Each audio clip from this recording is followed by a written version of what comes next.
Vous écoutez Radio Taïwan International et c'est l'heure des musées.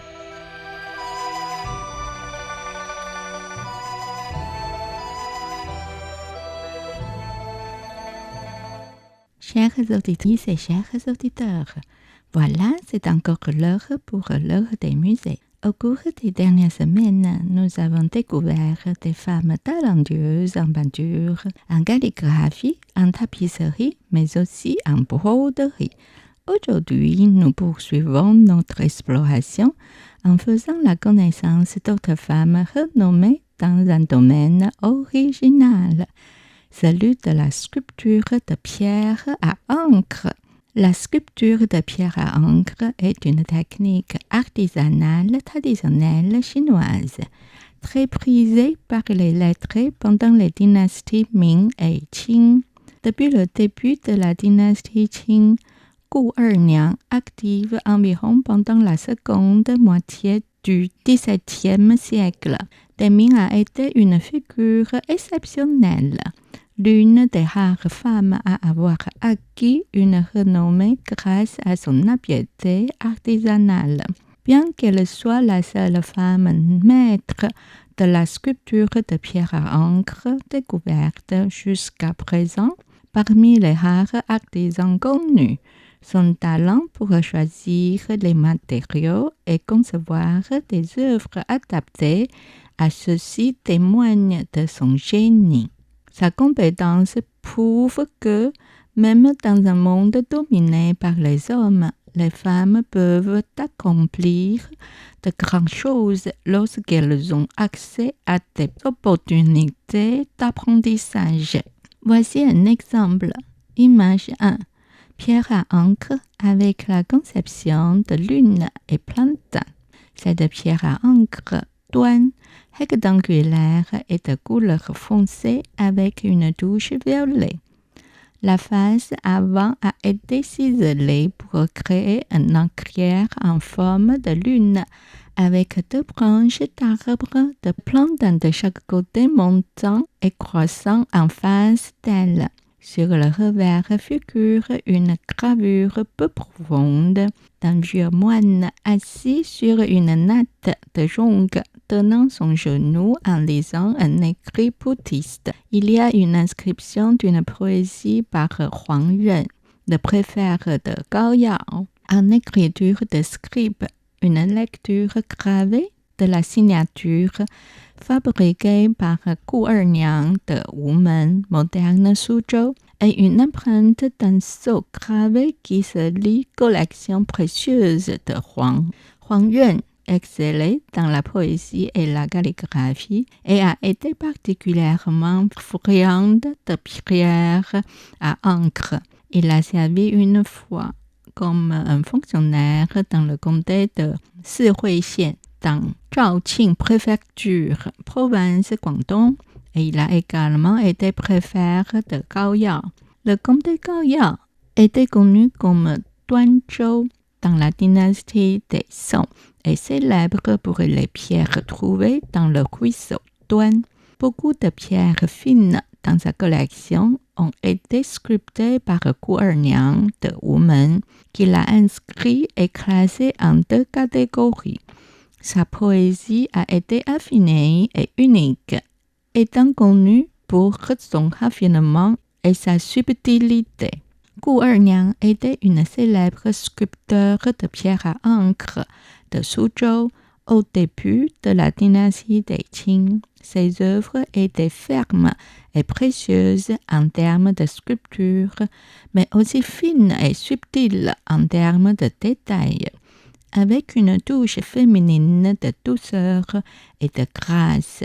Ils ont été grandement appréciés par les savants lyriques tels que Huang Ren.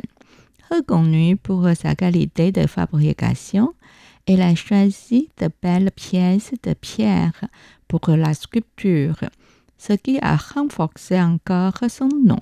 La plupart des pierres à encre survivantes par Gu Erniang prennent des thèmes du monde naturel, comme les plantes et les oiseaux et fleurs, et évoquent des sentiments poétiques. Ce travail couple la dureté beauté de la pierre avec une douceur de la structure ainsi que l'illusion de l'espace et manipule habilement les caractéristiques naturelles de la matière. La sculpture est esquisse sans netteté ou rigidité, ce qui en fait un exemple particulièrement exceptionnel de l'art de Gu Erniang est la deuxième pierre à encre sculptée par Gu Erniang. Merci de vous référer aux images de 1 à 2-3. Pierre à encre avec décoration de perles d'hirondelle.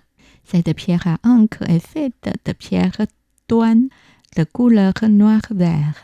Elle conserve quelques traces naturelles de la pierre et des marques de verre comme décoration. Au dos, elle est sculptée en relief avec des hirondelles volant en couple, tenant des fleurs dans leur bec. Sur le dos, voir les images de 2 et de 3. On trouve les inscriptions hirondelles du printemps dans le verger d'abricotier et fabriquées par Gu Erniang de l'école Wu. Les pierres à encre sculptées par Gu Erniang se caractérisent par leur élégance classique et affinée, tout en étant capables d'une grande beauté, ce qui les rendait célèbres à l'époque. Elle était particulièrement habile à choisir des pierres, refusant de travailler avec autre chose que les meilleures pierres douane provenant des anciennes carrières. L'artisanat tire son origine de la vie quotidienne.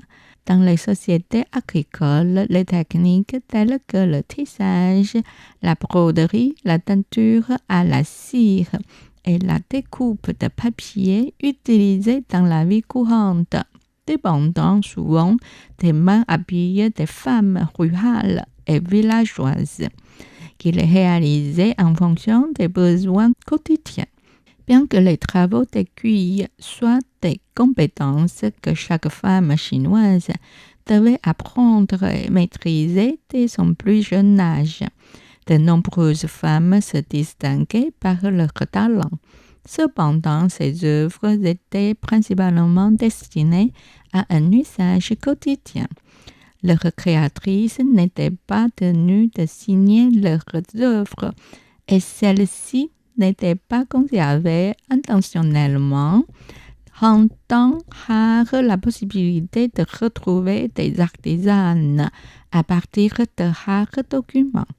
Par conséquent, il est encore plus difficile de témoigner de leurs œuvres talentueuses aujourd'hui.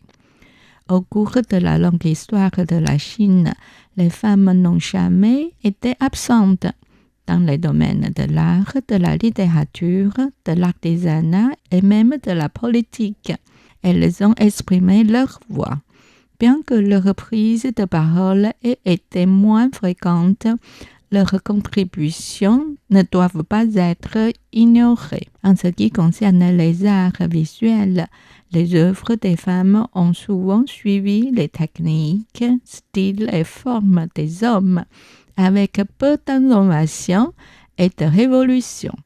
Leur choix de sujet était limité par leur connaissance et leur champ de vision, rendent leurs œuvres relativement restreintes. Dans l'histoire de l'art, les femmes n'ont presque jamais dominé les courants artistiques, restant souvent en marge. Il faut comprendre que les femmes du passé faisaient face à un environnement dévalorisant, répressif et peu encourageant. Sous la contrainte des traditions et des limites de l'éducation, leur champ de vision et leur capacité à innover étaient naturellement restreints. Cependant, malgré ces obstacles et les fortes résistances à l'apprentissage, il y a eu dans l'histoire de nombreuses femmes talentueuses et artistes remarquables, comme le mentionne le catalogue des peintures de l'époque Xuanhe, qu'il est rare pour une femme de s'engager dans ces domaines.